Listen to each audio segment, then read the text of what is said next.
Putri Duyung ini berada di bawah laut, mengambil gelang giok, yang tak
identifikasi.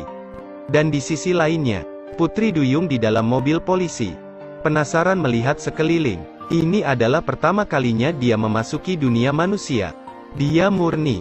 Segala sesuatu di luar penuh dengan rasa ingin tahu. Segera dia dibawa ke kantor polisi. Polisi secara rutin menanyainya. Tapi Putri Duyung itu diam. Sebagai gantinya, mainkan permainan kertas. Polisi marah. Berteriak pada Putri Duyung. Putri Duyung yang ketakutan, hanya meninju polisi, membuat polisi jatuh. Dia mengambil pistol di tanah, ditodongkan ke polisi. Polisi ketakutan dan berjongkok di tanah. Tapi Putri Duyung menganggap permainan itu membosankan. Mulai bermain dengan kertas lagi. Pada saat ini, pria berkencan dengan wanita cantik. Teman menempatkan hasil tes. Dikirim ke teleponnya. Gelang itu bernilai lebih dari $1 miliar. Pria terkejut. Segera meninggalkan wanita cantik, pergi keluar pintu. Dia pergi ke kantor polisi. Untuk menyelamatkan Putri Duyung, pria berjalan ke stasiun sendirian. Dia ingin menyelamatkan wanita di penjara hanya karena gelang itu. Mengenakan gelang senilai 6 miliar. Dia berbohong bahwa Putri Duyung adalah istrinya. 100 karena konflik. Sebuah argumen. Itulah yang terjadi. Tapi polisi tidak percaya padanya. Pria menatap. Perhatikan baik-baik polisi di depannya. Lihat polisi memenuhi syarat untuk hipnotis. Keluarkan saja pemantiknya. Polisi berhasil dihipnotis. Berfantasi. Putri Duyung dan pria Merisin. Putri Duyung segera dibebaskan. Pria membawa Putri Duyung, meminta maaf atas apa yang terjadi. Tanpa diduga Putri Duyung tidak tahu dunia sama sekali. Tidak menjabat tangannya. Pria melihat, ingin melihat lagi, ingin memegang gelang di tangan Putri Duyung. Putri Duyung ketakutan. Modus pertempuran langsung. Pria itu tidak bisa menahan diri untuk tidak marah. Karena dia baru saja ditendang oleh Putri Duyung di pagi hari. Saya sudah merasakan kekuatan Putri Duyung. Pria hanya bisa pasrah. Siap antar Putri Duyung beli baju dulu. Tapi, ketika mereka berdua sedang menunggu lampu lalu lintas, Mermaid melihat gambar di lampu merah. Dia langsung memperagakannya. Pria malu. Dia ingin menarik gadis ini langsung ke mal. Putri Duyung tertarik dengan dekorasi mal. Tidak bisa berjalan sama sekali. Dia tidak pernah naik lift. Keluar dari lift. Dia bahkan lebih takut dan mundur. Manusia tidak sabar. Segera memeluk Putri Duyung. Di bawah tatapan orang banyak. Pergi ke toko pakaian wanita di lantai 2. Lihat kakinya yang terluka. Pria itu memutuskan untuk mengajaknya membeli sepasang sepatu terlebih dahulu. Putri Duyung tidak tahu apa itu sepatu.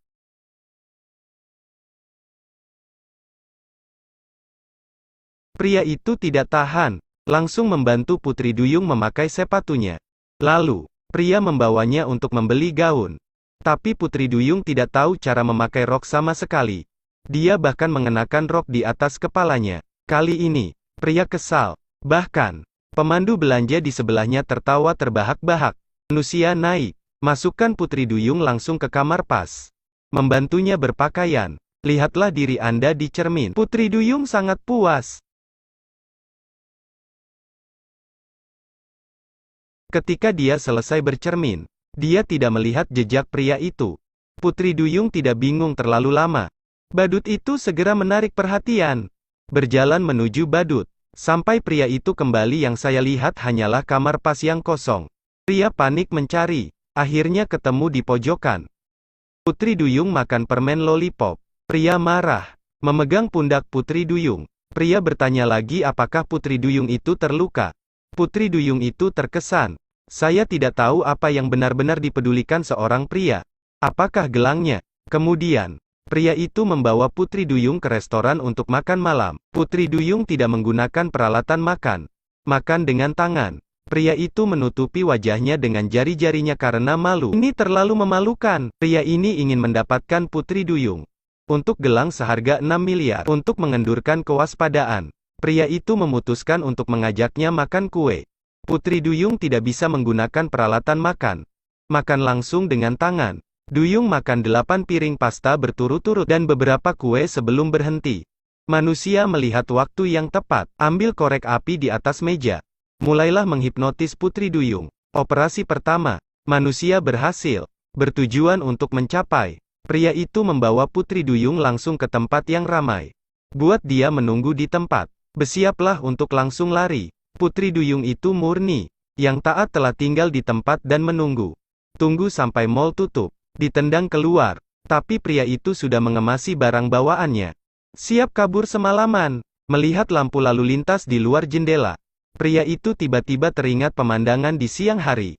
Wanita yang begitu polos. Sangat menipu. Dia sedikit khawatir. Memutuskan untuk pergi ke mall. Apakah dia masih menunggu? Dia datang ke mall. Tapi pria melihat Duyung jongkok di tengah hujan.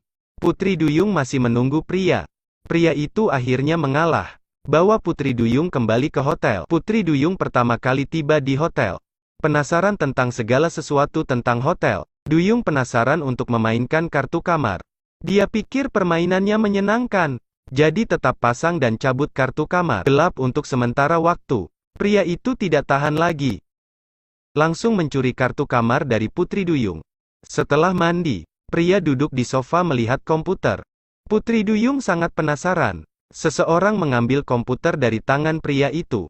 Bergetar gila. Dia ingin membuat orang-orang terkunci dari dalam keluar.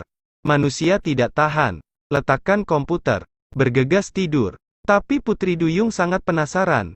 Mulai belajar komputer. Tonton episode di dalamnya. Putri Duyung menangis sebentar, tertawa sebentar, tetap berkicau. Kemudian mulai belajar Bruce Lee. Menggelengkan kepala seperti orang gila. Plotnya begitu mengasyikkan. Putri Duyung terjaga sepanjang malam. Keesokan paginya, pria mendapat telepon dari pasangannya. Kakak tertua gangster yang ditipu olehnya telah mengunci posisinya. Sekarang, mereka mengirim orang untuk memburunya. Persiapkan dia lebih awal. Ternyata pria itu bernama Xiao Jin. Jenius penipu, yang mengandalkan hipnosis satu tangan. Tak terkalahkan. Tanpa diduga kali ini ditemukan. Pria mendapatkan berita. Diretas siap untuk menjatuhkan Putri Duyung. Langsung lari. Tapi tidak lama setelah melarikan diri, dia berlari kembali. Ternyata mereka yang mengejarnya sudah di luar pintu. Dalam keadaan panik, Xiao Jun memiliki kilatan cahaya. Pikirkan cara yang baik untuk keluar. Segera sekelompok gangster masuk. Saya ingin memberi pelajaran pada Xiao Jun. Ken berbalik. Semua orang ketakutan. Ada bom di atas meja. Sekelompok orang dengan cepat turun. Tunggu sampai angkanya menjadi 0. Saat itulah mereka tahu ambil kesempatan ini. Xiao Jun telah melarikan diri dengan Putri Duyung. Namun tak lama kemudian komplotan itu mengejar. Melihat bahwa Xiao Jun akan dipaksa keluar cari Putri Duyung. Buang dia. Xiao Jun memanfaatkan kesempatan itu untuk mencari sepeda. Keduanya seperti ini. Buka jalan untuk melarikan diri dengan sepeda. Putri Duyung sangat bersemangat. Sama sekali tidak sadar. Aku berlari untuk hidupku. Melihat pihak lain mengejar. Tinju dan tendangan Putri Duyung melemparkan sekelompok orang ini langsung ke tanah. Tapi di sisi lain ramai. Pada akhirnya mereka masih diblokir. Pria merekrut Putri Duyung dan bersembunyi. Hajar bajingan ini sendiri. Tapi saat ini, di belakang mereka datang sekelompok preman. Ingin memukul mereka. Putri Duyung melemparkan satu secara langsung. Memperagakan gerakan Bruce Lee. Untuk menghajar kelompok orang ini. Duyung benar-benar tidak melihatnya. Seorang pria merobohkan 3 preman. Kembali dan pamer dengan wanita. Tapi tidak tahu, bahwa Putri Duyung telah merobohkan sekelompok. Hanya saat ini, seorang gangster menodongkan pistol ke Xiao Jun. Mengikatnya ke mobil. Xiao Jun memberi isyarat kepada Putri Duyung untuk tidak mengejar.